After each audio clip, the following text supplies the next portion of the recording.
അസ്സലാമു അലൈക്കും വറഹ്മത്തുള്ളാഹി തആല വബറകാത്തു. പൊന്നു മക്കളെ കൊണ്ടുപോയപ്പോൾ ഫസീല പൊട്ടിക്കരഞ്ഞു. അതെ, അവൾ വല്ലാത്തൊരവസ്ഥയിലായി പോയി. അല്ലാ, എൻ്റെ മക്കള്. ഉമ്മ ഉമ്മ മക്കളെ വിളിക്കുമ്മ, എനിക്ക് മക്കളില്ലാതെ നിൽക്കാൻ കഴിയണില്ല. അത് ഫസീലയപ്പോൾ പഴയ ഫസീലയല്ല. മാതൃത്വം എന്താണെന്ന് അവൾ അറിഞ്ഞു കഴിഞ്ഞു. അതെ, മക്കൾ പോയപ്പോൾ ഹൃദയം പറിച്ചെടുക്കുന്ന പോലെയാണ് പോയത്. തൻ്റെ പൊന്നുമോൻ തിരിഞ്ഞു നോക്കി കരയുന്ന ആ ഒരു രംഗം, അത് ഫസീലക്ക് സഹിക്കാൻ കഴിയുന്നതിലും അപ്പുറമായിരുന്നു. അവൾ റൂമിലേക്കങ്ങ് ചെന്ന് വീഴുകയായിരുന്നു. അവൾ പൊട്ടിക്കരഞ്ഞ് അവിടെ കിടക്കുമ്പോൾ ഉമ്മ പറയുകയാണ്, മോളെ, ഉമ്മാൻ്റെ കുട്ടി ഇങ്ങനെ കരഞ്ഞാലെങ്ങനെ? നീച്ചാളി, ഇതാ കുറച്ച് കഞ്ഞിവെള്ളമെങ്കിലും കുടിക്കി. ഇങ്ങനെ കരഞ്ഞാലെങ്ങനെ ഉമ്മ? എനിക്കെൻ്റെ മക്കളെ വേണം ഉമ്മ, എനിക്കെൻ്റെ മക്കളെ കാണണം ഉമ്മ. പൊന്നു മോളെ, പൂതിക്ക് 2 ദിവസം ഇവിടെ നിന്നീലേ, എന്നും ഇപ്പം കിട്ടുമോ ഉമ്മ? ഞാൻ പ്രസവിച്ച എൻ്റെ മക്കളല്ല ഉമ്മ, എനിക്ക് തന്നൂടെ അവരെ? എൻ്റെ പൊന്നു മോളെങ്ങനെ പറഞ്ഞാലെങ്ങനെ മോളെ? അവസ്ഥയൊക്കെ മോൾക്ക് അറിയുന്നതല്ലേ, എല്ലാം അറിയുന്നതല്ലേ ഉമ്മ? എനിക്കറിയുന്നില്ല ഒന്നും. എനിക്ക് എൻ്റെ മക്കളൊന്ന് കിട്ടണം ഉമ്മ. എൻ്റെ കുട്ടികൾ എന്തെങ്കിലും പറയും, എനിക്ക് പേടിയാണ് ഉമ്മ. ആര്? അത് സൗദം വെച്ച് ചീത്ത പറയുമെന്ന് പറഞ്ഞില്ലേ ഉമ്മ? എനിക്ക് സഹിക്കൂല മക്കളെ ചീത്ത പറഞ്ഞാൽ. ഉമ്മ ഒന്ന് വിളിക്കുമ്മ നവാസ് ഖാൻ്റെ ഫോണിലേക്ക്, മക്കളെ തിരിച്ചു കൊണ്ടുവരാൻ പറയോ? എൻ്റെ പൊന്നുമോളെ, മോൻ കരഞ്ഞ നീ കേട്ടതല്ലേ, ഉപ്പച്ചിയെ കാണുമെന്ന് പറഞ്ഞിട്ട്. എന്താ നീ ഇങ്ങനെ? മോൾ എണീക്ക്, വരി, കുറച്ച് കഞ്ഞിവെള്ളം നീ കുടിക്ക്, വരി, എണീക്ക്. ഉമ്മാൻ്റെ കുട്ടി എണീച്ചാണ്. എന്താണിത് ഇങ്ങനെ ആയാൽ ഉമ്മ? എനിക്ക് കഴിയുന്നില്ല ഉമ്മ മക്കളില്ലാതെ ജീവിക്കാൻ, സത്യമായിട്ടും. അവൾ വിതുമ്പി കരയുകയായിരുന്നു. ആ മാതൃഹൃദയം വല്ലാതെ അങ്ങ് വേദനിച്ചു പോവുകയാണ്. അതെ, ഇപ്പോഴാണ് അതെല്ലാം അവൾക്ക് മനസ്സിലാകുന്നത്. അവൾ പടച്ചോനാടായിട്ട് പറയണം, അല്ലാ എനിക്ക് എൻ്റെ കുട്ടികളെ തരുമോ പടച്ചോനെ? സൗദ എങ്ങാനും വന്നാൽ എൻ്റെ കുട്ടികളെ ഉപദ്രവിക്കുമല്ല, എൻ്റെ കുട്ടികളെ ചീത്ത വന്ന് എനിക്ക് സഹിക്കൂലല്ല, എൻ്റെ കുട്ടികളെ നീ കൊണ്ടല്ല. അതെ, ഫസീല വിതുമ്പി കരഞ്ഞുകൊണ്ടിരുന്നു. അതെ, ഒരു ഉമ്മയുടെ വേദന ആ മനസ്സിലുണ്ടായിരുന്നു. അതെ, തൻ്റെ പൊന്നുമോൻ. അതെ, അവരോടൊപ്പം 2 ദിവസം കിടന്നപ്പോൾ എന്താണെന്നറിയില്ല, മനസ്സിന് വല്ലാത്തൊരു സന്തോഷമായിരുന്നു, റാഹത്തായിരുന്നു. പക്ഷേ അകന്നു പോയപ്പോൾ അല്ലാ, എൻ്റെ ഹൃദയം പറിച്ചെടുത്ത പോലെയാണ്. എന്നാൽ ഈ സമയം നവാസിനോട് പൊന്നുമോൻ ചോദിച്ചു കൊണ്ടിരിക്കുന്നു, ഉപ്പച്ചി, ഉമ്മച്ചി എപ്പോഴും വരിക? അതെ, പൊന്നുമോളും അങ്ങനെ തന്നെ. ഉമ്മച്ചി വരൂലേ? ഉമ്മച്ചിനെ എന്താ കൂട്ടിക്കൊണ്ടുവരാഞ്ഞത്? ഉമ്മച്ചിൻ്റെ അടുത്ത് നിൽക്കുമ്പോൾ നല്ല സുഖമാണ്. ഉപ്പച്ചി, സൗദമ്മച്ചി ഞങ്ങൾക്ക് പേടിയാണ്, ഞങ്ങൾ സൗദമ്മച്ചിനെ അടുത്ത് കൊണ്ടുപോവണ്ട. ഉപ്പച്ചി, ഞങ്ങൾക്ക് ഉമ്മച്ചിയെ കാണണം, ഉമ്മച്ചിയെ കൊണ്ടുവന്നൂടെ ഉപ്പച്ചി? നമ്മളെ റൂമിൽ കിടത്തിക്കൂടെ? നമുക്ക് 2 റൂമുണ്ടല്ലോ, സൗദമ്മച്ചി റൂമിൽ കിടന്നോട്ടെ, ഞങ്ങളും ഉമ്മച്ചി റൂമിൽ കിടന്നോളാം. പൊന്നുമോളുടെ ആ ഒരു സംസാരം എല്ലാം കേട്ട് നവാസിന് ഒന്നും മിണ്ടാൻ കഴിയുന്നില്ല. അവൻ നിശബ്ദനായി വണ്ടി ഓടിച്ചു കൊണ്ടിരിക്കുകയാണ്. എന്തോ ഉപ്പച്ചി ഒന്നും മിണ്ടാത്തത്? ഉപ്പച്ചി പ്ലീസ്. അതെ, ആ മക്കൾ കരയുകയായിരുന്നു. എന്നാൽ ആ മക്കളുടെ മനസ്സിൻ്റെ ആ വേദന, വിഷമം നവാസിൻ്റെ മനസ്സിലേക്ക് വല്ലാതെ അങ്ങ് വേദനയുള്ളതാക്കി. മക്കളെ, കരയില്ല നിങ്ങൾ. മക്കൾക്ക് എന്ത് വേണ്ടത്? ഉപ്പച്ചി എന്താ വാങ്ങിത്തരേണ്ടത് മക്കൾക്ക്? ഉപ്പച്ചി, ഞങ്ങൾക്കൊന്നും വേണ്ട, ഞങ്ങൾക്ക് ഞങ്ങൾ ഉമ്മച്ചിയെ മാത്രം മതി. അതെ, ആ മക്കൾക്ക് ബുദ്ധി വെച്ച് തുടങ്ങി. ആ മക്കൾ ഉമ്മയെ അന്വേഷിക്കാൻ തുടങ്ങി, ഉമ്മയെ ചോദിച്ച് കരയാൻ തുടങ്ങി. നവാസിന് കാര്യങ്ങൾ മനസ്സിലായി. മക്കൾക്ക് എന്താ കഴിക്കാൻ വേണ്ടത്? ഒന്നും വേണ്ട, ഞങ്ങൾക്ക് ഉമ്മച്ചിയെ മാത്രം മതി.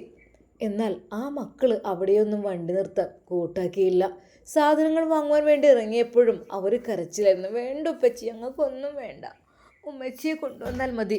രക്ഷയില്ലെന്ന് മനസ്സിലാക്കിയ നവാസ് നേരെ വാഹനം പുത്തൻ വീട് തറവാട്ടിലേക്ക് വിടുകയാണ്. എന്നാൽ ഉമ്മയും ഷമ്മാസും കാത്തിരിക്കുന്നുണ്ടായിരുന്നു അവിടെ. ഉമ്മയെ വിട്ട് ഷമ്മാസ് എങ്ങോട്ടും പോയിട്ടില്ല. അതെ, ജോലികളെല്ലാം ഷമ്മാസ് തന്നെ കഴിച്ചിട്ടുണ്ട്. ഷമ്മാസ് ഉമ്മയ്ക്ക് എല്ലാ കാര്യത്തിലും ഹെൽപ്പ് ചെയ്തു കൊടുത്തു. അതെ, അവർ മക്കളെ കാത്തിരിക്കുകയാണ്. അങ്ങനെ അതാ നവാസിൻ്റെ കാർ പുത്തൻവീട് തറവാടിൻ്റെ ഗേറ്റ് കടന്ന് അതാ അകത്തേക്ക് പ്രവേശിക്കുന്നു. ഒരു നിമിഷം ഉമ്മ, ഷമ്മാസ് വിളിച്ചു. ആ മോനെ വന്നോ? ആ ഉമ്മ. ഷമ്മാസ് അതാ മുറ്റത്തേക്ക് ഇറങ്ങി ചെന്നു. കാറ് നിർത്തി ഡോർ തുറന്ന് അതാ മക്കളെ ഷമ്മാസ് വാരിയെടുത്തു. എവിടെ അപ്പാപ്പാൻ്റെ പൊന്നു മോനെ? ഓ മോളൂ, പോയി വന്നോ? 2 ദിവസം വിരുന്ന് പോയില്ലേ നിങ്ങൾ അപ്പാപ്പാനെ കൂട്ടാതെ?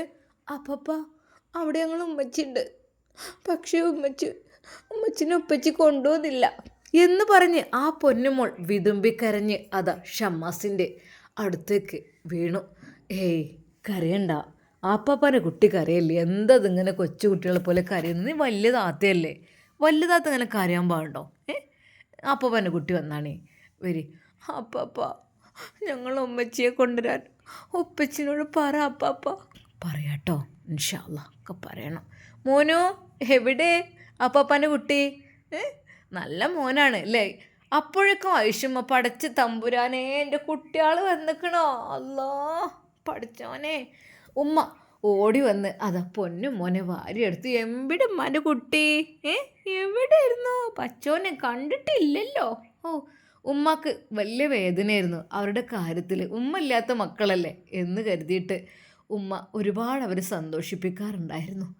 എന്നാൽ റാഹത്തായിരുന്നു. ഇപ്പോഴാണ് ഇങ്ങനെയൊക്കെ മനസ്സൊക്കൊരു വേദന വന്നത്. മക്കൾ എവിടെ? ഉമ്മമ്മ ഉമ്മച്ചിയെ കാണണം. വീണ്ടും കുഞ്ഞുമോൻ അത് പറഞ്ഞ് കരയുന്നു. കുഞ്ഞുമോനെ ആയിക്കോട്ടെ ഇൻഷാ അല്ലാ കൊണ്ടുവരണം കേട്ടോ ഇമ്മച്ചിനെ. എന്നാൽ നവാസ് അതൊന്നും നോക്കാതെ നേരെ അത് മുകളിലത്തെ റൂമിലേക്ക് കയറിപ്പോയി. മക്കളെല്ലാം അവിടെ ഷമ്മാസിൻ്റെയും ഉമ്മയുടെയും അരികിൽ. പച്ചോനെ അമ്മയുടെ കുട്ടിയാൾക്ക് എന്താ വേണ്ടത്? ആ ഉമ്മച്ചി ഉണ്ണിയപ്പം തന്നിട്ടുണ്ട്, അത് കാറിലുണ്ട്. അപ്പോഴേക്കും നവാസ് കാറിൻ്റെ ആ കീ അവിടെ വെച്ച് പോയിരുന്നു. അത് ഷമ്മാസ് തുറന്നു. എവിടെ? ഷമ്മാസ് തന്നെ അതെടുത്തു. ആഹാ ഉണ്ണിയപ്പോ, മാഷാ അല്ലാ. അങ്ങനെ അതാ ഉമ്മാക്ക് വേണ്ടി കൊടുത്തയച്ച ആ ഉണ്ണിയപ്പം. പഠിച്ചോനെ അല്ലാ. ഉമ്മ ഇതാ. പെട്ടെന്ന് നവാസ് ഉമ്മ ആ ഉണ്ണിയപ്പുണ്ട്, ഉമ്മാക്ക് വേണ്ടി അവൾ കൊടുത്തയച്ചതാണ് എന്ന് പറഞ്ഞു. അവന് ഒരു നിമിഷം ഉമ്മയുടെ കണ്ണുകൾ നിറഞ്ഞു. റബ്ബേ ഷാമോനെ എവിടെ? ഇതാ ഉമ്മ, നല്ല സോഫ്റ്റ് ഉണ്ണിയപ്പം, ബിസ്മില്ലാഹിർ റഹ്മാൻ റഹീം എന്ന് പറഞ്ഞ് അവർ 2 പേരും അത് കഴിച്ചു. ഒരു നിമിഷം ആ ഉമ്മ ദുആ ചെയ്ത്, റബ്ബേ പഠിച്ചോനെ ഈ മക്കളെ കണ്ണീര് ഈ കാണുന്നുണ്ടല്ലോ അല്ലാ, ഈ മക്കളെ കണ്ണീരിന് ബർക്കത്തുണ്ട് റബ്ബേ, നീ എങ്ങനെങ്കിലും അവരെ ഒരുമിപ്പിക്കല്ല. എത്രയെന്ന് വിചാരിച്ച ആ മക്കൾ ഇങ്ങനെ ഇടങ്ങാറാകുക. മക്കളെ സ്നേഹത്തോടെ ഷമ്മാസും ഉമ്മയും അത് ഓരോന്ന് സംസാരിപ്പിച്ചിട്ടും അങ്ങനെ ഓരോരുടെ കൂടെ കളിച്ചിട്ടും അങ്ങനെ സമയം നീങ്ങുന്നു. മക്കൾക്ക് ഭക്ഷണം തെറ്റുക. വേണ്ട ഉമ്മച്ചി ചോറ് വാരി തിന്നിട്ടുണ്ട്, ഇപ്പം വേണ്ട. ഓ ചോറൊക്കെ മാമൊക്കെ തിന്നിട്ടാണല്ലേ വന്നത്? ആയിക്കോട്ടെ, നല്ല ഷാമോനൊക്കെ ഉണ്ടാക്കിയ കൂട്ടാനൊക്കെ ഉണ്ട് ഇവിടെ, നിങ്ങൾക്ക് കഴിക്കണ്ടേ? കുറച്ച് കഴിഞ്ഞിട്ട്, ഇപ്പം വേണ്ട ഉമ്മമ്മ ആപ്പാപ്പ. ഞാൻ ഒരു കാര്യം പറഞ്ഞാൽ ഉമ്മമ്മയും ആപ്പാപ്പയും കേൾക്കുമോ? എന്താ മോളെ? എന്ത് പറഞ്ഞാലും നമുക്ക് നോക്കാമല്ലോ. ഉപ്പച്ചിനോട് പറ ഉമ്മമ്മ ഉമ്മച്ചിയെ കൊണ്ടുവരാൻ. എനിക്ക് ഉമ്മച്ചില്ലാതെ എനിക്ക് ഉമ്മച്ചിയുടെ കൂടെ നിൽക്കാൻ കൊതിയായിട്ടാണ്. പൊന്നു മോളെ ഇൻഷാ അല്ലാ അതൊക്കെ നമുക്ക് കൊണ്ടുവരാം കേട്ടോ. എന്ത് ഉമ്മമ്മ ഉമ്മച്ചിനെ കൊണ്ടുവരാത്തത്? ഉപ്പച്ചെന്ത് ഉമ്മച്ചിയെ കൊണ്ടുവരാത്തത്? മോളെ അത് നമുക്ക് വൈകാതെ കൊണ്ടുവരണം കേട്ടോ, പുതിയ വീടൊക്കെ എടുക്കണമല്ലോ ഞമ്മക്ക് കേട്ടോ.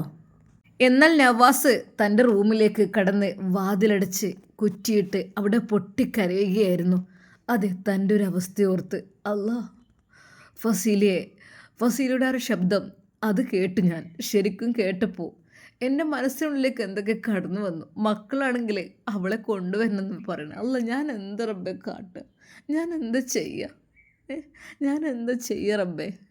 അതെ, ആഗ്രഹമുണ്ട്, ആഗ്രഹമില്ലാണ്ടല്ല. എൻ്റെ മക്കളൊരിക്കലും അനാഥമാവരുത്. എൻ്റെ മക്കളും എത്രയായാലും ഓള് തന്നെയല്ലേ. അതെ, എൻ്റെ മക്കൾക്ക് വേണ്ടി എനിക്ക് ആ ഉമ്മയെ സമ്മാനിക്കാൻ കഴിയുമെങ്കിൽ അല്ലാ റബ്ബേ. പക്ഷേ അതിനിടയിൽ സൗദയുമായുള്ള കല്യാണം കഴിഞ്ഞ് അവൾ ഗർഭിണിയായി. ഞാൻ എന്താ റബ്ബേ ചെയ്യുക? അതെ, നവാസ് പൊട്ടിക്കരയുകയാണ്. എന്നാൽ ഈ സമയം അത് ഉമ്മ താഴേന്ന് വിളിക്കുന്നു, മോനെ നവാസേ, മോനെ. ആ അതെ, അവൻ്റെ കണ്ണുകൾ നിറഞ്ഞൊഴുകുന്നുണ്ടായിരുന്നു. അവൻ മുഖം വാഷ് ബേസിൽ നിന്ന് കഴുകി പെട്ടെന്ന് താഴേക്ക്. ആ ഉമ്മ വിളിച്ചിരുന്നോ? ആ മോനെ, എൻ്റെ കുട്ടി ഇവിടെ വന്നാണ് ചോദിക്കട്ടെ. എന്താ നേരെ മേൽക്കാണ്ട് കയറിപ്പോയിക്കണല്ലോ. എന്നാൽ നവാസിൻ്റെ മുഖം കണ്ടപ്പോൾ തന്നെ ഷമ്മാസിന് കാര്യം പിടികിട്ടിയിരുന്നു. ഇക്ക നന്നായിട്ട് കരഞ്ഞിട്ടുണ്ട്. ഇക്കയുടെ മുഖം കണ്ടാൽ അറിയാം. മോനെ നവാസ് ഇവിടെ ഇരിക്കേ, എന്താ ഒന്നും തിന്നാനൊന്നും വേണ്ട, അച്ഛൽക്കാണ്ട് കയറി പോവേ. ഉമ്മ അത് ചോറൊക്കെ അവിടുന്ന് കഴിച്ചിരുന്നു. ആണോ? മാഷാ അല്ലാ, ഉണ്ണിയപ്പൊക്കെ കൊടുത്തയച്ചേക്കണല്ലേ. ആ ഉമ്മാനും ഉപ്പാനൊക്കെ മോൻ കണ്ടു വർത്താനം പറഞ്ഞില്ലേ? അത് ഉമ്മ സംസാരിച്ചു, അവർ കൊടുത്തയച്ചതാണിത്. എന്താ മോൻ എങ്ങനെ വിതുമ്പണ്? എന്തെൻ്റെ കുട്ടിക്ക് എന്തേ വിഷമം തോന്നിയോ? ഉമ്മ, ഞാൻ എന്താ ഉമ്മ ചെയ്യുക? ഞാൻ എന്ത് ചെയ്യും എനിക്കറിയുന്നില്ല. എനിക്ക് എൻ്റെ മക്കൾ, പൊന്നു മോനെ, മക്കൾക്ക് ഓലെ പെറ്റുമ്മ തന്നെ ഉമ്മ, അത് കാലാകാലം. അതെ, ഏതൊരു പോറ്റുമ്മക്കും അത്ര സ്നേഹം കൊടുക്കാൻ കഴിയും തോന്നില്ല. അതും ഉമ്മ മരിച്ച മക്കളാണെങ്കിൽ നമുക്ക് അഡ്ജസ്റ്റ് ചെയ്യുക. ഇത് ജീവനോടുണ്ടല്ലോ. ഉമ്മാൻ്റെ കുട്ടിയോട് ഒരു കാര്യം പറഞ്ഞാൽ ഉമ്മാൻ്റെ കുട്ടി അത് സ്വീകരിക്കുമോ?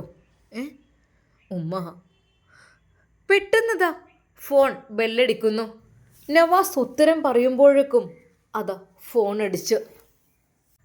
ഉമ്മയുടെ ഫോണ്. ഇതുമ്മ ഫോണ്. ആരാ മോനെ? എളാമൻ, റജിനളാമ. ആ ഹലോ, അസ്സലാമു അലൈക്കും. വലൈക്കും അസ്സലാം താത്ത. എന്തൊക്കെയുണ്ട് വർത്താനം, സുഖല്ലേ? അൽഹംദുലില്ലാ സുഖാണടി. എൻ്റെ പൊന്നാര താത്ത. നവാസ് എവിടെ? നവാസ് ഇവിടെ ഉണ്ട്, മക്കൾ 2 ദിവസത്തിന് അവിടെ കൊണ്ടേനേ. തന്നെ? മാഷാ അല്ലാ. ഏതായാലും ഓലെ മരത്ത് കൊണ്ടേ കാട്ടി കൊടുക്കണമല്ലോ, അതന്നല്ലേ വാണ്ടിയത്. ഇഞ്ഞിട്ട് ആടി മക്കൾ 2 ദിവസം അവിടെ ഇരുന്നേ. വന്നപ്പോൾ പെരുന്നുള്ളോളിയാണ് മക്കൾ. ഉമ്മച്ചിനെ കൊണ്ടുവരുമോ എന്ന് ചോദിച്ചിട്ട്. എങ്ങനെയടി താത്ത, നിങ്ങളടുത്ത് ആരെയുണ്ട് അവിടെ? ആ, എൻ്റെ നവാസും ഷാമോനും ഇത് അപ്പുറത്ത് നിൽക്കണ്. എന്തേടി? ഒന്നുമില്ല. എന്നാൽ എന്തോ ഒന്ന് പറയാനുണ്ടെന്ന് തോന്നിപ്പോയി. അല്ല, ചോറുന്നോ? അല്ല, അവിടുത്തെ എന്താ ഇപ്പോൾ കാര്യങ്ങളൊക്കെ എങ്ങനെയാണ് കഴിയണ്? എൻ്റെ പൊന്നാര കുട്ടി എന്നോട് പറയാം, എൻ്റെ ഷാമോന് പണിക്ക് പോയിട്ടില്ല. ഓൻ പറഞ്ഞ് ഉമ്മാനിട്ട് ഞാൻ പോകില്ല എന്ന് തന്നെ പറഞ്ഞു. ഉമ്മാക്കുള്ളതൊക്കെ ഞാൻ ചെയ്തു തരും, എൻ്റെ കുട്ടി എനിക്കെല്ലാം ചെയ്തു തരണേ.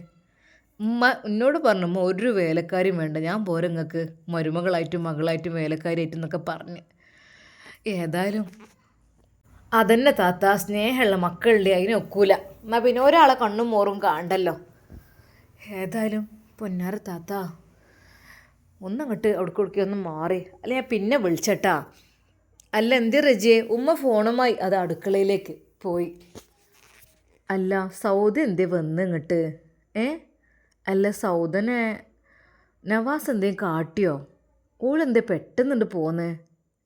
എന്തേലും കാട്ടിക്കണോ? എൻ്റെ അടുത്ത് വന്ന് കുറേ വന്ന് പറഞ്ഞു, പൊന്നാര പടപ്പ് എന്ത് കാട്ടണ്? അല്ല പെരക്കാരെല്ലാവരും കൂടി ഓളെ ഒറ്റക്കാക്കി ഇട്ട് പോയിന്നോ? അങ്ങനെയൊക്കെയല്ലേ പറഞ്ഞ് കേട്ടണ്. എന്തപ്പോൾ സത്യം? എനിക്കൊന്നും വിശ്വസിക്കാൻ വയ്യ എൻ്റെ പൊന്നാര താത്ത. ഓളമ്മ ഓളിനോടൊന്നും പറഞ്ഞിട്ടില്ല. ഓളമ്മ വന്ന് കുറേ ഇളകി. വല്ലാത്ത ജന്തുക്കളാണ് പുത്തൻ വീട് തറവാട്ടുകാർ, അങ്ങനത്തോല് ഓന് എന്തൊക്കെ ആരപ്പൊക്കെ കൂടെ നടക്കണ്, അങ്ങനെ ഇങ്ങനെയൊക്കെ പറഞ്ഞിക്കാണ്ട്. എന്താ താത്ത, നല്ല മട്ടത്തിൽ പോയിൻ്റെതല്ലേനോ? എൻ്റെ റജിയെ, ഇജ അതും ഇതും കേട്ടുകാണ്ട് എന്നെ വിളിച്ച് ടെൻഷനാക്കാനാണെങ്കിൽ ഫോൺ വെച്ചാളാ. കാര്യങ്ങൾ അങ്ങനെയൊന്നല്ല. എൻ്റെ നവാസ് ഓളെന്നല്ല, അത്രയും ഫിത്തിനെ കാട്ടി മറ്റോളെ വരെ തല്ലിയിട്ടില്ല. പിന്നെ ഇപ്പോൾ ഇവളായിട്ട് എങ്ങനെ? അല്ലേ ഓല് എന്തപ്പോൾ സംഭവിച്ചത്? ഇങ്ങനൊന്നും അല്ലേനല്ലേ വേണ്ടീൻ്റെത്? എന്തിനാണ് താത്ത എല്ലാവരും കൂടി ഓളിട്ടങ്ങനെ പോയത്? പിന്നെന്താ ചീത്ത പറഞ്ഞോന്നോ? നവാസ് അങ്ങനെ പറഞ്ഞു ഇങ്ങനെ പറഞ്ഞു, ഉമ്മ അത് പറഞ്ഞു, അങ്ങനെയൊക്കെയുള്ള കേൾക്കണത്. എന്നാൽ വീണ്ടും ഉമ്മയ്ക്കും നവാസിനുമാണ് കുറ്റം വന്നിട്ടുള്ളത്. എൻ്റെ റജിയെ, കണ്ടതും കേട്ടതും പറയാനാണെങ്കിൽ ഫോൺ വെച്ചാളാ. എന്നെക്കൊണ്ടാവൂലത് കേൾക്കാൻ. ഇവിടുന്ന് ഞങ്ങളെ ഭാഗത്തുനിന്ന് ഒരു തെറ്റും പറ്റിയിട്ടില്ല. നല്ല മട്ടത്തിന് ഞങ്ങളെല്ലാവരും അവിടേക്ക് പോയപ്പോഴേ കല്യാണം കഴിഞ്ഞിട്ടുള്ള സൽക്കാരത്തിനാണ് പോയപ്പോൾ ഞാൻ കുറേ വിളിച്ചതാണ്. എൻ്റെ നവാസ് കുറേ വിളിച്ചു, സൗദ മാറ്റടി, നീ ഒറ്റയ്ക്ക് നിൽക്കണ്ട എൻ്റെ കുട്ടി കഴിയുന്ന പരമാവധി വിളിച്ചു. ആ കുട്ടി പെണ്ണിൻ്റെ കുട്ടി ആ പെണ്ണ് പോന്നില്ല. പെണ്ണ് പറയാണ്, ഞാൻ അല്ല, നിങ്ങൾ പോയിക്കോളി ഇഞ്ഞിട്ടോ, ഞങ്ങളാണ്ട് പോയേക്ക്. പിന്നെ നവാസിനും കുറച്ച് ദേഷ്യം പിടിച്ചു, വരുമ്പോൾ ഇനി വിളിക്കാനാവൂല, എത്ര വിളിച്ചു പറയുമ്പോഴേ ഒരു അനക്കമില്ല. നല്ല സുഖസുന്ദരമായി പോകുന്ന വണ്ടി മെറ്റത്ത് നിന്നാണ് കയറുക, അവിടെ ചെന്ന് ഇറങ്ങുക. അവിടെയാണെങ്കിൽ ലിഫ്റ്റും കാര്യങ്ങളും, 28ാമത്തെ നിലയിലല്ലോ താമസിക്കുന്നത്. ലിഫ്റ്റും കാര്യങ്ങളുള്ള അവിടേക്ക് ഒരു കുഴപ്പവും നല്ല മട്ടത്തിന് പോയി വരേന്. വന്നീല കുട്ടി എന്തോ ഒരു വാശി. നവാസും ദേഷ്യം പിടിച്ചിട്ട് വന്നു, മതി പോവുക, എന്നെ കൊണ്ടാവൂല ഇനി വിളിക്കാനെന്ന് പറഞ്ഞിട്ട് ഓനും തന്നെ വല്ലാത്ത ഇടങ്ങാറയിക്കണേ. എല്ലാവരും പോവല്ലേ, നൊസിയും പരവോള് പെറ്റയച്ചതാ നൊസി. ഓൾക്ക് അങ്ങനെ കുഴപ്പമുണ്ടേ സാരില്ല, ഒരു കുഴപ്പമില്ലല്ലോ. പൊന്നാര കുട്ടിയെ പെണ്ണുങ്ങൾ ഇങ്ങനെ വാശി പിടിച്ചാൽ പിന്നെ ഇപ്പം എന്താ ചെയ്യുക? എനിക്ക് പുടിയറില്ല എൻ്റെ പൊന്നാര പെണ്ണെ. അതുകൊണ്ടാണ്, അല്ലാതെ വേറെ ഒന്നും ഉണ്ടായിട്ടില്ല. അതാണ് പ്രശ്നം ഉണ്ടായിക്കണം. അപ്പോൾ ഇതിന് വിളിച്ച് പറയലും ഓരോ ഉമ്മ അങ്ങോട്ട് വന്ന് എന്തൊക്കെയേ ഇവിടെ മുറ്റത്തുനിന്ന് പറഞ്ഞേ, എനിക്കറിയില്ല എൻ്റെ പൊന്നാര റജിയെ, എനിക്ക് ആവൂല ഇത്. നമ്മളെ കൊണ്ട് കഴിയണത്ര എല്ലാവർക്കും ഹെൽപ്പേ ചെയ്തിട്ടുള്ളൂ. എൻ്റെ ഷാമോനോട് അങ്ങനെ പറയുന്നത്, എടാ നമുക്ക് സൗദക്കൊരു വീട് പണി, ഓർക്ക് വീട് എടുത്ത് കൊടുക്കായിരുന്നു എന്നൊക്കെ പറഞ്ഞിങ്ങനെ നിൽക്കുകയായിരുന്നു. ഓരോന്നിങ്ങനെ ഏറ്റമുണ്ടല്ലോ, അതൊക്കെയാണ് കഴിയുമ്പോഴത്തേനും നമ്മളെ കൊണ്ട് കഴിയണേ. നമുക്ക് പഠിച്ചോ എന്തെങ്കിലും തിന്നക്കണമെങ്കിൽ നമ്മൾ പാവങ്ങൾക്ക് കൊടുക്കണം, എന്നാലല്ലേ ഇപ്പോൾ അങ്ങനല്ലാതെ നമ്മൾ മാത്രം സുഖിച്ചിട്ട് ഒരു കാര്യമില്ലല്ലോ. അങ്ങനെ സുഖിക്കാൻ പാടില്ലല്ലോടേ. നമുക്ക് അള്ളാഹു നൽകിക്കണമെങ്കിൽ അതിന്ന് ഇല്ലാത്തവർക്ക് കൊടുക്കാനാണ് പഠിച്ചാൻ തരുന്നത്. അല്ലാതെ നമുക്ക് മുഴുവനും ഒറ്റയ്ക്ക് ഇവിടെ അനുഭവിക്കാനല്ല, ഇല്ലാത്തവർക്ക് കൊടുക്കണം, എന്നാലാണ് നമുക്ക് അതിൻ്റെ ഒരു ഇത് കിട്ടുള്ളൂ. അല്ലാതെ ഇപ്പോൾ എന്താ ചോദ്യം വരൂല പൊന്നാര പഠിപ്പേ. എന്തൊക്കെ തന്നെ അതാണ് സംഭവം ഉണ്ടായിരിക്കണം. അല്ലാതെ ഞാനൊന്നും പറഞ്ഞിട്ടില്ല, എൻ്റെ കുട്ടിയൊന്നും പറഞ്ഞിട്ടില്ല. ഞാൻ ഒന്ന് നവാസിനെ വിളിച്ച് മണിക്ക് കേൾപ്പിച്ചു തരാം. മോനെ നവാസേ, വേണ്ട താത്ത, എനിക്കറിയായിട്ടൊന്നല്ല. കാരണം എന്നോട് അങ്ങനെ വന്ന് പറഞ്ഞപ്പോൾ ഞാൻ തമ്മിൽ പ്രശ്നം ഉണ്ടോ എന്ന് വിചാരിച്ചു, അതുകൊണ്ട് ചോദിച്ചതാണ്. റജിയെ തെറ്റിദ്ധരിപ്പിക്കാൻ വേണ്ടി ഓള് പലതും പറയുണ്ടാവില്ലേ ഓലമ്മ. ഏതായാലും വല്ലാത്തൊരു ഇടങ്ങാറായി പോയിടി. നമ്മൾ നല്ലത് വിചാരിച്ച് കാണാം. താത്ത ഞാൻ നന്നായിക്കോട്ടെ എന്ന് വിചാരിച്ചിട്ടാണ് അങ്ങനെ. ഏതായാലും നമുക്കൊരു പെണ്ണിനെ നവാസ് അങ്ങനെ നിൽക്കുമല്ലേ, അങ്ങനെ വിചാരിച്ച് നല്ല എഴുതിയതാണ്. പക്ഷേ ഓല് സാരല്ലേ താത്ത, പൊന്നാര താത്ത, ഒക്കെ റെഡി ആയിക്കോളൂ ഇൻഷാ അല്ലാ. ഐഷുമ്മക്ക് വല്ലാത്ത സങ്കടമായിപ്പോയി, പഠിച്ചോനെ. എന്നാൽ ഷമ്മാസ് എല്ലാം കേൾക്കുന്നുണ്ടായിരുന്നു. ഉമ്മയുടെ അരികിലേക്ക് ചെന്നു. എന്തുമ്മ, എൻ്റെ ഉമ്മ എന്തിനാ കണ്ണീര് കളയണത്? എൻ്റെ ഉമ്മ കരയുന്നത് എനിക്ക് ഇഷ്ടമല്ല കേട്ടോ. ഉമ്മ കരയാൻ പാടില്ല. ഈ മോനുള്ളിടത്തോളം കാലം ഉമ്മയെ കരയാൻ ഞാൻ സമ്മതിക്കൂല. ഉമ്മയുടെ കണ്ണ് നിറയാൻ പാടില്ല. ഷമ്മാസ് ഉമ്മയുടെ കണ്ണുകൾ തുടച്ചുകൊണ്ട് പറഞ്ഞു, ഉമ്മ എന്തെൻ്റെ ഉമ്മാക്ക്, എൻ്റെ ഉമ്മാൻ ആരെങ്കിലും എന്തെങ്കിലും പറയണ്ടെങ്കിൽ എന്നോട് പറയണം. മോനെ, അല്ലടാ റജിയെ വിളിച്ചത്. എന്ത് പറഞ്ഞത്? അല്ലെ നമ്മളെന്തൊക്കെ ഉപദ്രവിച്ചോ, കാട്ടി ചീത്ത പറഞ്ഞു എന്നൊക്കെ എൻ്റെ പൊന്നാര പഠിപ്പ പോലും പറയണത്. ഉമ്മ നിങ്ങൾ കരയില്ലേ? ഓരോരുത്തരൊരു അങ്ങനെയൊക്കെ പറയാത് സാരല്ല. ഏതായാലും നവാസ് ഖാൻ്റെ ചിന്ത അതൊന്ന് ആലോചിച്ച് നോക്കി. എന്നാൽ ഈ സമയം നവാസ് അങ്ങോട്ട് കടന്നു വന്നു. ഉമ്മ എന്തിനാ ഇളമ വിളിച്ചത്? മോനെ, എന്തിനാന്ന് വെച്ചാൽ നമ്മളെന്ത് ഉപദ്രവിച്ചു എന്നോ, നമ്മൾ ചീത്ത പറഞ്ഞു, അതൊക്കെ പറഞ്ഞുണ്ടാക്കണിപ്പോൾ. ഉമ്മ അവളോട് ഞാൻ വിളിച്ചത് അവൾക്കറിയാം. സൗദ നീ പോര്, നമ്മളെല്ലാവരും വാതിലടിച്ച് പോവാണ് ഇവിടുന്ന്, ഒരു കുഴപ്പവും പറ്റൂല. നമ്മൾ അത്രയും ഫ്ലൈറ്റ് യാത്രയും ടാക്സി കാര്യങ്ങളൊക്കെ നമ്മൾ വന്നതല്ലേ. പിന്നെ ഇപ്പോൾ ഈ ഒരു അത്യാവശ്യം കുറച്ച് ഇവിടുന്ന് ഇപ്പോൾ 1 കിലോമീറ്റർ ഉണ്ടോ അങ്ങോട്ട്, അത്ര പോലും ഇല്ല. അത്ര ഒരു സ്ഥലത്തേക്ക് ആണ് നമ്മൾ പോയത്. ആ ഒരു സ്ഥലത്തേക്ക് പോയിട്ടാണ് അവൾക്ക് ദേഷ്യം പിടിച്ചത്. അവൾ കരുതി കൂട്ടി പോരാതിരുന്നു. ഞാൻ പറഞ്ഞു കുറേ വിളിച്ചതാണ്, വിളിച്ചിട്ട് പോരാത്തതുകൊണ്ട് ഞാൻ പറഞ്ഞു ഉള്ളൂർ വെച്ച് പോവുക, അല്ല എന്താ ചെയ്യുക, നമ്മളും ആ തെറ്റ് ചെയ്തിട്ടുള്ളൂ. അത് പിന്നെ എൻ്റെ മക്കൾ കയറി വരുമ്പോൾ ഒക്കെ സൗദ ആട്ടി വിട്ടിട്ടുണ്ട് മുകളിൽ നിന്നായി ഞാൻ കണ്ടതാണ്. അവൾ അങ്ങനെയൊന്നും അല്ലായിരുന്നു. ഇവിടെ വരുന്നതിൻ്റെ കുറച്ച് മുമ്പ് തന്നെ ഉണ്ട് അവൾക്കൊരിത്. അതെ, ആ ചെറിയ ഇഷ്യൂ ആ ഉസ്താദിൻ്റെ കുട്ടി വരെ കയറി വന്നപ്പോൾ അതിനോട് വരെ ഇറങ്ങിപ്പോനൊക്കെ പറഞ്ഞത്. എനിക്ക് സത്യം പറഞ്ഞ സങ്കടം വന്നു. ഞാൻ പറഞ്ഞു, എന്താ സൗദ ഇങ്ങനെ നീ കുട്ടികളോട് ഇങ്ങനെ പെരുമാറുന്നത്? അതെ, എനിക്ക് എൻ്റെ തടി കുറച്ച് നോക്കണം, അല്ലാതെ ഇനി ഓലെ മക്കളെങ്ങനെ നോക്കിക്കൊണ്ട് നിൽക്കല്ലേ ഞാനിവിടെ എന്നാ പറഞ്ഞത്. സത്യം പറഞ്ഞാൽ ഞാൻ കേട്ടപ്പോൾ ആകപ്പാടുണ്ട് വെറുത്തു പോയി, എനിക്ക് ടെൻഷനായി. അതേ നമ്മൾ ചെയ്തിട്ടുള്ളൂ, ഞാൻ ചെയ്തത് അത്രേ ഉള്ളൂ. പിന്നെ ഞാൻ ഒരു വാക്കും പറഞ്ഞു, സൗദ നീ ഇറങ്ങണേയും കുഴപ്പമില്ല, പിന്നെ നവാസിനെ കാക്കണ്ട, ആ ഒരു വാക്കും ഞാൻ പറഞ്ഞു തന്നെ, അല്ലാതെ അമ്മ ഞാനൊന്നും പറഞ്ഞിട്ടില്ല. പഠിച്ചോനെ റബ്ബേ, ഇനി കോടതി എന്തൊക്കെ ഏറ്റും വരുമോ എന്താവോ, വിശ്വസിക്കാനും പറ്റൂല പഠിച്ചോനെ. നന്മ ചെയ്യാനും പറ്റൂല കേട്ടോ ഈ കാലത്തെ. കൂടുതൽ നന്മ ചെയ്താൽ ഇതാ തലയിൽ കയറി കൊത്തും. അതാണ് ഇപ്പോൾ സംഭവിച്ചത്. എന്നാൽ ഈ സമയം സൗദിയുടെ വീട്ടിൽ ഇങ്ങനെ മോങ്ങിയിട്ടൊന്നും വലിയ കാര്യമില്ല. എൻ്റെ പുതിയാപ്പിളും പെരക്കാർ എന്താ സാധനങ്ങളെന്നോ, എന്നാലും വിളിച്ച് നോക്കിയില്ലല്ലേ. ഉമ്മ ഇങ്ങളെന്നല്ല എന്നെ കെട്ടി വലിച്ചു കൊടുക്കുന്നത്, ഇതൊന്ന് പോടി അവിടുന്ന്. ഓല ആൾക്കാരെ നമുക്കിപ്പോൾ മനസ്സിലാക്കാമല്ലോ, ഓല സ്വഭാവം. വെറുതെ അല്ല മറ്റോള് ഫസീല അവിടെ നിന്ന് പോയത്, ഓല സ്വഭാവം കൊണ്ട് തന്നെയാണ്. എന്താന്ന് ജേ പൈസ ബാക്കി ഇങ്ങോട്ട് ഇട്ടൂട്. ഉമ്മ എൻ്റെ അടുത്ത് ബാങ്കിലുള്ള കുറച്ച് ക്യാഷിനുണ്ട്, ഇനിയിപ്പോൾ നവാസ്ക അത് കട്ട് ചെയ്യുമോ ഒന്നും പറയാൻ പറ്റൂല. അതൊന്നും ഞാൻ പറഞ്ഞിട്ട് നവാസിനെ നല്ലോണം സ്നേഹിക്കണില്ലെങ്കിൽ അഭിനയിക്ക്, നല്ല മട്ടത്തിന് ഓനെ വിളിച്ച് വരുത്ത്. ഇവിടെ പക്ഷെ മക്കളെ കൂട്ടാൻ പറ്റൂല, മക്കളെ കൂട്ടാനേ പറ്റൂല. ഇനി മക്കൾ വേണ്ട, മക്കൾ എനിക്കൊന്നുണ്ട്, ഇപ്പോൾ പള്ളിയിലൊന്നുണ്ട്. പഴയ മക്കളെ ഇനി അടുപ്പിക്കാൻ പറ്റൂല, ഞാൻ ആദ്യേ പറഞ്ഞേക്കാം. നവാസിനെ വിളിച്ചു വരുത്തിക്കോ. ഓനങ്ങോട്ട് വിളിച്ച് വരുത്തി വിളിച്ചോ, നല്ലോണം വിളിച്ച് വർത്താനം വന്ന് സോപ്പിട്ട് കൂടിക്കോ. ഓനെ നമുക്ക് ഇങ്ങോട്ട് പാട്ടിലാക്കി എടുക്കണം, മക്കളെ വേണ്ട. അതാണ് എനിക്ക് വേണ്ടിയത്. ഇപ്പോൾ ഓൻ്റെ ഉമ്മാൻ്റെ ഭാഗത്തും ഇതൊക്കെ തന്നെ ഇക്കാരം. ആയിക്കോട്ടെ. ഐശുമ്മ വല്ലാത്തൊരു കൊടിച്ച് തന്നെയാണ് സാധനം. മറ്റോരോടക്ക് നുസൈബാനോടക്ക് അത് കൊണ്ടേ കൊടുക്കും, ഇത് കൊണ്ടേ കൊടുക്കും. വലിയ സ്നേഹമാണ്, തേനാണ്, പാലാണ്, മാനാണ്, എന്തൊക്കെ പറഞ്ഞ് എന്തോ ഒരു ഒച്ചപ്പാടും ഇതൊക്കെ അതിനോ. ഇപ്പം എന്താ അങ്ങനൊരു മരുവളല്ലേ ഇവള്? അങ്ങനൊരു ചിന്ത ഇല്ലല്ലോ ഓൾക്ക് അതിനെക്കുറിച്ച്. ഒരാളോട് മാത്രം വലിയ സ്നേഹം, മറ്റോരോട് ഇങ്ങനെ കാട്ടിൽ അങ്ങനെ ശരിയാവുമോ?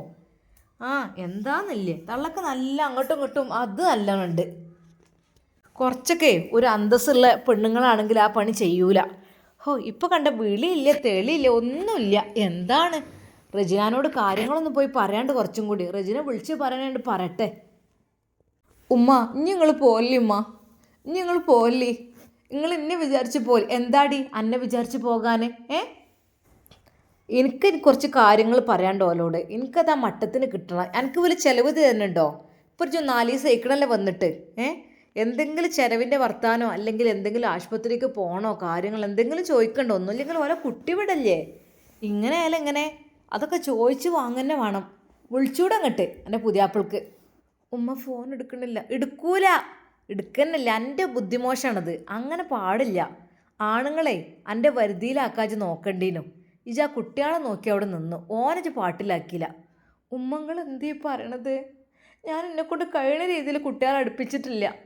ഓലൊക്കെ എനിക്ക് മനസ്സൊക്കെ സങ്കടം വേദനയൊക്കെ ഉണ്ടായിരുന്നു. എന്നാലും ഉമ്മാൻ്റെ വർത്താനം കൊണ്ട് ഞാൻ അതൊക്കെ ഒഴിവാക്കിച്ചു. കാരണം മക്കളെ വരെ അടുപ്പിച്ചിട്ടില്ലായിരുന്നു. അവരെ കുളിപ്പിച്ച് കൊടുക്കലും ഭക്ഷണം കൊടുക്കലൊക്കെ ഞാൻ നിർത്തിയിരുന്നു ഉമ്മ പറഞ്ഞതിന് ശേഷം. ഇപ്പോൾ നവാസ്ക്ക് എന്നോടും ഉണ്ടായിട്ട് എനിക്ക് സമാധാനമില്ല.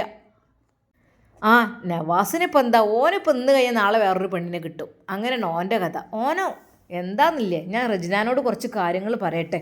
വീണ്ടും അതാ റെജിനത്തിയുടെ വീട്ടിലേക്ക് പോവുകയാണ് അവളുടെ ഉമ്മ.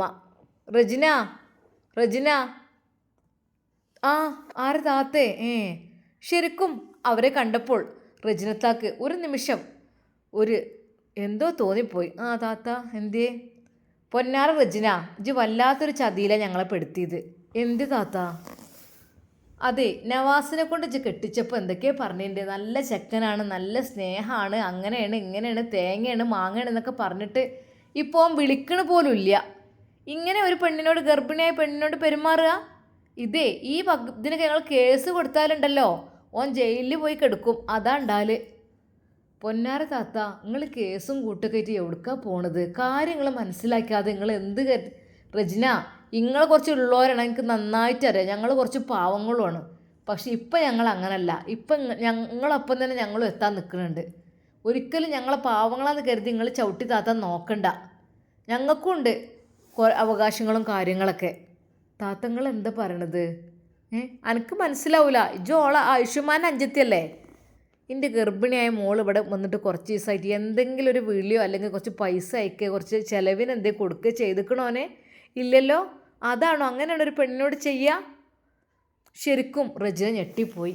പിന്നെ എൻ്റെ ഏട്ടത്തിൻ്റെ മോൻ നവാസും എൻ്റെ ഏട്ടത്തൊക്കെ നല്ലോണം കടുപ്പം കാട്ടിക്കണ്, നല്ല പണി എടുപ്പിച്ചിക്കണെന്നൊക്കെയാണ് ഓള് പറയണത്. ഓളവിടെ ജോലി കുട്ടികളെ നോക്കി അല്ലേ ഈ ഗർഭിണിയായ സമയത്ത് ഓളെ നല്ല ഒരു ഉപദ്രവിച്ചിക്കണ് കാട്ടിക്കണെന്നൊക്കെ പറയുന്നുണ്ട്. അതിനൊക്കെയുള്ള നഷ്ടപരിഹാരം ഞങ്ങൾക്ക് ഇവിടെ വേണ്ടി വരും. പറഞ്ഞില്ല ആരണ്ട. നവാസിനോടൊന്ന് വിളിച്ചുകാണ്ട് കാര്യം പറഞ്ഞാളാ ഞങ്ങൾ ഓൻ്റെ എതിരെ കേസ് കൊടുക്കുന്നുള്ളത്. ഓനെ വിളിക്കലും പറച്ചിലൊന്നും ഇല്ലെങ്കിലേ ഇനിയിപ്പോൾ വേറെ വകുപ്പൊക്കെ തിരിയേണ്ടി വരും. പെട്ടെന്ന് റജിനത്ത പറഞ്ഞു, താത്ത നിങ്ങളിങ്ങനെ ക്ഷമയില്ലാതെ കാട്ടിക്കൂട്ടിയാലെങ്ങനെ? കുറച്ചൊക്കെ ക്ഷമയില്ലാതെ ജീവിതം മുന്നോട്ട് പോകലട്ടോ. നമ്മളെ ഭാഗത്ത് എന്തെങ്കിലും തെറ്റുണ്ടെങ്കിൽ നമ്മളത് തിരുത്തുക, അല്ലാതെ മറ്റുള്ളവരെ തലയിക്കല്ല അത് ഇടേണ്ടത്. മനസ്സിലായല്ലോ? റജിന ജിന്നെ പഠിപ്പിക്കണ്ടട്ടാ. എനിക്ക് നല്ലോണം ഈ കാര്യത്തിൽ വിദ്യാഭ്യാസം ഉണ്ട്. എൻ്റെ പുതിയാപ്പിള അങ്ങനെ കാട്ടിന് ഞാൻ ഇറക്കാണ്ട് വിട്ടേക്കേനു അതിനെ. വേറൊരിടത്ത് പോയി പെണ്ണെട്ടി കുട്ടികളൊക്കെ ആയിട്ട് നടക്കല്ലേ? പെരയ്ക്ക് ചിലവിന് കൊണ്ടുവരില്ല. പെരയ്ക്ക് ഇങ്ങനെ ഞാൻ ഈ കുട്ടികളായിട്ട് എന്താ കാട്ടുക? ഞാനിങ്ങനെ പെരാന്തരം നടന്ന് പണിയെടുക്കുക, എൻ്റെ മക്കളെയും പറഞ്ഞേക്കുക. അങ്ങനെ ഇപ്പോൾ പെരയ്ക്ക് കയറി വരുമ്പോൾ ഞാൻ പുറത്ത് ഞാൻ പറഞ്ഞു ഇങ്ങോട്ട് കയറി വരുന്നേ വേണ്ട, നിങ്ങൾ എവിടെയും പോയി ജീവിച്ചോളി. എന്നിട്ട് അവിടെ കോയമ്പത്തൂർ പെണ്ണുങ്ങളും കുട്ടികളുണ്ടെന്നൊക്കെ പറഞ്ഞു നിൽക്കുന്നുണ്ട്. എവിടെയും ജീവിച്ചോട്ടെ, എനിക്കിപ്പോൾ എന്താ? എൻ്റെ മോൾക്കുഞ്ഞിപ്പോൾ ആ സ്ഥിതി വരുന്നാണ് തോന്നുന്നത്. എന്താന്നില്ലേ, ആണുങ്ങളായാലും കുറച്ചൊക്കെ പെണ്ണുങ്ങൾ വരച്ച വരെ നിർത്തണം, എന്നെങ്കിൽ തന്നെ ആണുങ്ങൾ പഠിക്കുള്ളൂ.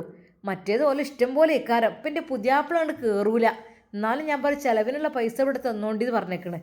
അല്ലെങ്കിൽ നിങ്ങൾക്ക് ഇതിന് കേസ് കൊടുക്കുന്ന പേടിച്ചിട്ട് അത് കുറച്ച് കൊടന്നു തരും. അതുകൊണ്ട് ഞങ്ങൾ കഴിഞ്ഞ് പോണൊക്കെ ഉണ്ട്. ഇപ്പം നവാസിൻ്റെ സ്ഥിതി അത് തന്നെ തോന്നുന്നുണ്ട്.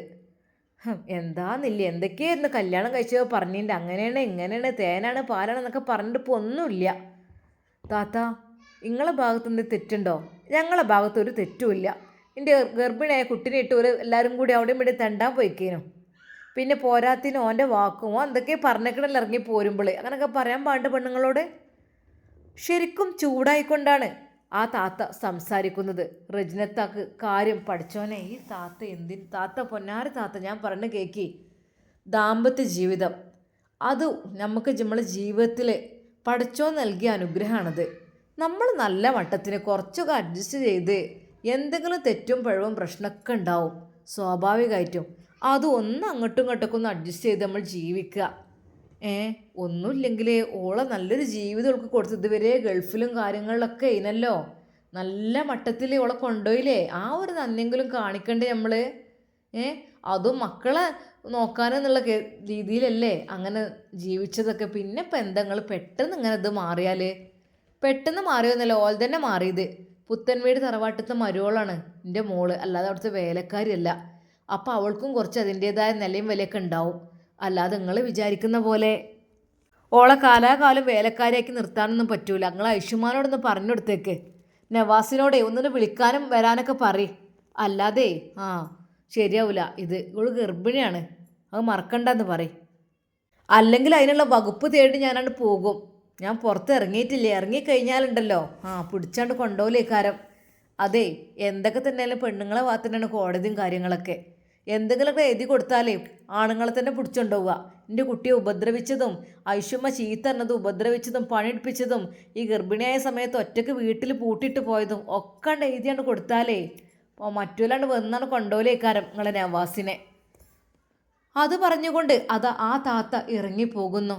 എന്നാൽ റജിനത്തെ ശരിക്കും പെട്ടു. പഠിച്ചവനെ വേണ്ടില്ലാത്ത പണിയെടുത്തു റബ്ബേ, വേണ്ടില്ലായിരുന്നു. ഇങ്ങനെ ഇത്രയും തള്ള ജഗലാന്ന് അറിഞ്ഞില്ലായിരുന്നു. അതന്നെയൊക്കെ എൻ്റെ പുതിയാപ്പിളിനെ ഇവിടെ കാണാനില്ലാത്ത ഇങ്ങനെ പഠിപ്പിച്ചിട്ട്. പഠിച്ചോനെ, ഞാൻ ആ സൗദ പെണ്ണ് പാവാന്ന് വിചാരിച്ചിട്ട് ഓൾ ഇങ്ങോട്ട് വന്നും ചെയ്തിരുന്നു. നല്ല പെണ്ണേനല്ല ആ പെണ്ണ് റബ്ബേ. ഇതിൻ്റെ സ്വഭാവം ഇങ്ങനെയൊക്കെ ആയിരുന്നു. അതൊപ്പം പൈസ കൂടിയപ്പോൾ അഹങ്കരിച്ചതോ?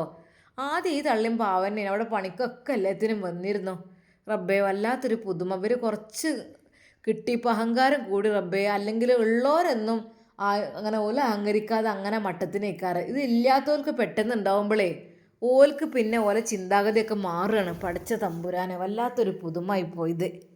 റജിനത്തെ എന്ത് പറയണം, പഠിച്ചവനെ നവാസിനത് വിളിച്ച് പറയും. ഓൻ എത്രമാത്രം ഇടങ്ങാറുണ്ടാവും. എൻ്റെ കുട്ടി എൻ്റെ ജീവിതത്തിൽ കൊണ്ട് കയറിയിട്ടുള്ളൂ. അപ്പോത്തിന് റബ്ബാനെ ഓരോ ഇത് അല്ല ഇനിയിപ്പോൾ കേസും കൂട്ടൊക്കെയായിട്ട് പോയി കഴിഞ്ഞാൽ എന്തിനു നന്ന്. അത് പെണ്ണുങ്ങളെ പീഡിപ്പിച്ചു എന്നുള്ള പേരും കൂടി ആകുമ്പോൾ പറയും വേണ്ടിരില്ല.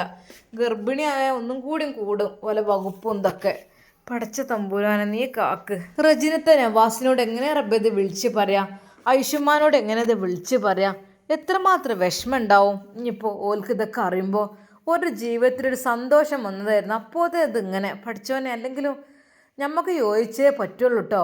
ഞാൻ ഒരു ഹെൽപ്പ് എന്ന് കരുതിയിട്ട് ഒരു കുട്ടിങ്ങ് രക്ഷപ്പെട്ടോട്ടെ വിചാരിച്ചു കണ്ട് റബ്ബേ ഞാൻ പറഞ്ഞതായിരുന്നു. അപ്പോൾ ഓൽക്കിതിപ്പോൾ വല്ലാത്തൊരു സംഗതിയായി പോയത്. റജിനയുടെ മനസ്സിൽ വല്ലാത്ത വിഷമം. പഠിച്ചോനെ എങ്ങനെ ഞാൻ അത് പറയില്ല, എന്നെക്കൊണ്ട് പറയാൻ കഴിയൂല. ഇനിയും ആ ചെക്കനെ വിഷമിപ്പോൾ കുറേ ഇടങ്ങാറായ ചെക്കനാണ് നവാസ്. ഇനിയും എൻ്റെ ജീവിതത്തേക്ക് ഓരോ വിഷമങ്ങളും ദുഃഖങ്ങളും വരിക റബ്ബേ. തൽക്കാലം ഒന്നും മുണ്ടണ്ട. റജിനത്ത നിസ്കാരം കഴിഞ്ഞ് പടച്ച റബ്ബിനോട് കുറേ കരഞ്ഞ് ദുആ ചെയ്തു. റഹ്മാനെ പഠിച്ചോനെ ഇനിയും ഒരു വിഷമം എനിക്ക് ഉണ്ടാവില്ല അല്ല. ഒരു കേസ് കൊടുക്കും, അങ്ങനെ കാട്ടും ഇങ്ങനെ കാട്ടും എന്നൊക്കെ പറയാണ്. ഏതായാലും ഒന്ന് വിളിച്ച് പറയാം നവാസിനോട്. അതൊന്നല്ല താത്താൻ്റെ അളാമാൻ്റെ കുട്ടി ഒന്ന് ചെന്നാളി, ചെന്നുകാണ്ടൊന്ന് വർത്താനം അറിഞ്ഞാളി എന്നൊക്കെ. അല്ലെങ്കിൽ വെച്ചക്കൂല എല്ലാവരും കൂടി ഓനെ. റജിനത്ത അതാ നവാസിനെ വിളിക്കുന്നു. ഇൻഷാ അല്ലാ നമുക്കിതിൻ്റെ ബാക്കി ഭാഗം നാളെ കാണാം. അതുവരേക്കും എല്ലാവർക്കും അസ്സലാമു അലൈക്കും വറഹ്മത്തുള്ളാഹി തആല വബറകാതുഹു.